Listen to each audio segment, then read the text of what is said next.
Salam sehat penuh rahmat Tuhan sertamu. Saudaraku, untuk renungan kali ini saya memberikan judul Gayung, yang didasari dari surat 1 Yohanes pasal 5 ayat 14. Dan inilah keberanian percaya kita kepadanya, yaitu bahwa Ia mengabulkan doa kita jikalau kita meminta sesuatu kepadanya menurut kehendak-Nya. Saudaraku, sebagai Sekretaris Sinode GKI Sinode Jawa Tengah, saya pernah mengikuti persidangan kombinasi atau sering diakronimkan menjadi sidang kombi antara Badan Pekerja Majelis Sinode GKI Jawa Tengah dengan Deputat Sinode Gereja Kristen Jawa atau GKJ.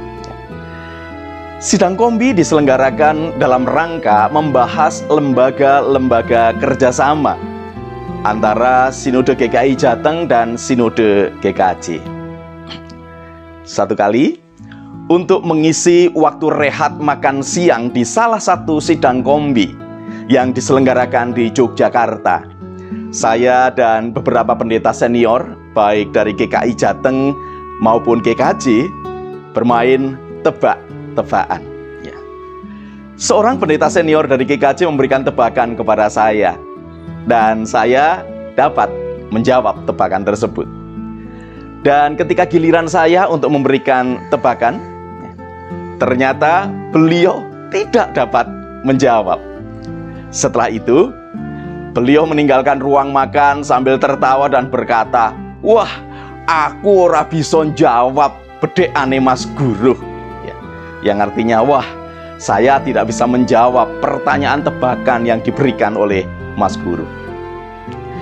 Kira-kira 10 menit kemudian, dengan tergopoh-gopoh, beliau kembali masuk ke ruang makan sambil berkata, "Mas Guru, saiki tak bedheki.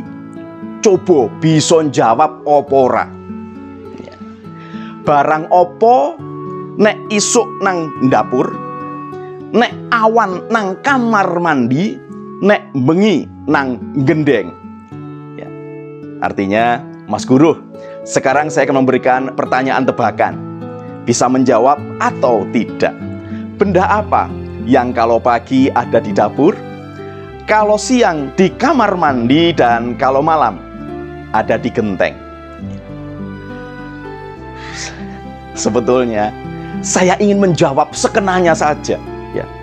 Namun saya ragu karena tidak tahu alasannya mengapa memberikan jawaban itu. Beberapa saat saya terdiam. Tiba-tiba beliau berkata, "Wis, mesti orang ngerti. Ya, iki tak kandhani. Jawabane kuwi gayung." Ya. Wah, pasti tidak tahu jawabannya. Saya beritahu, jawabannya adalah gayung. Mendengar itu, saya spontan merespon, "Loh kok bisa, Pak? Loh kok bisa, Pak? Yo bisa wae, lawang gayung-gayungku dewe kok. Terserah meh tak deleh nang endi." Ya, sahut beliau sambil tertawa menang. Ya, ya bisa saja, karena itu gayung-gayungku sendiri kok. Terserah mau aku letakkan di mana. Ya. Terus terang, saya gondok karena merasa dipercundangi. Belasan tahun kemudian, saya menghayati bahwa alasan untuk jawaban dari tebakan tadi, ya bisa wae, lawang gayung-gayungku dewe kok.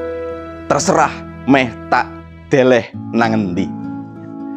Itu seperti pernyataan Tuhan kepada diri kita. Ya. Seringkali kita merasa sangat tidak puas dan kecewa dengan jawaban yang Tuhan berikan atas permohonan yang kita sampaikan.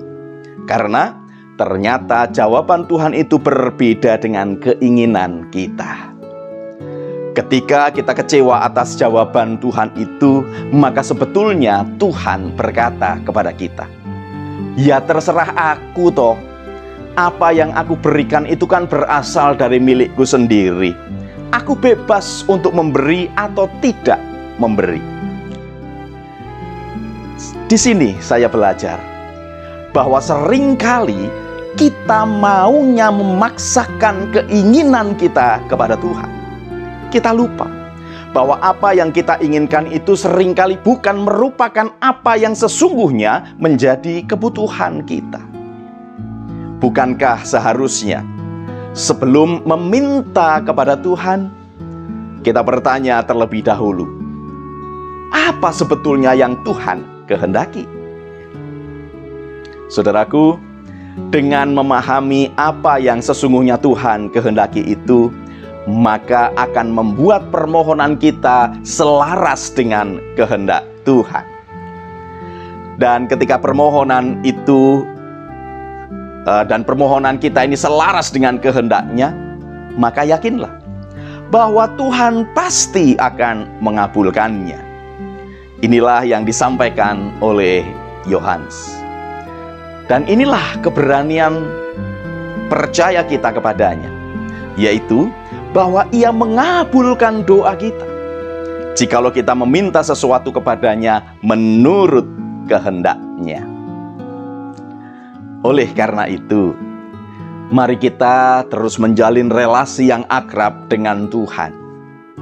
Dengan demikian, kepekaan kita akan terasah, sehingga akan dapat mengerti apa yang menjadi kehendak Tuhan atas diri kita itu. Janganlah memaksakan keinginan kita kepada Tuhan, tetapi pahami dan ketahuilah apa yang menjadi kehendak Tuhan atas diri kita. Selamat berjuang, saudaraku. Tuhan Yesus memberkati. Salam guru dan keluarga.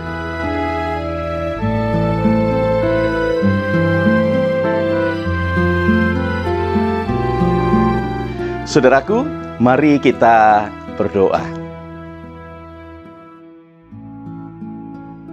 Ya Tuhan, kami rindu untuk mengasah kepekaan kami dalam mendengar suara-Mu, sehingga kami dapat mengerti apa yang menjadi kehendak Tuhan di dalam hidup kami. Kiranya Roh Kudus menolong kami untuk dapat memahami kehendak-Mu. Terima kasih Tuhan Yesus. Amin.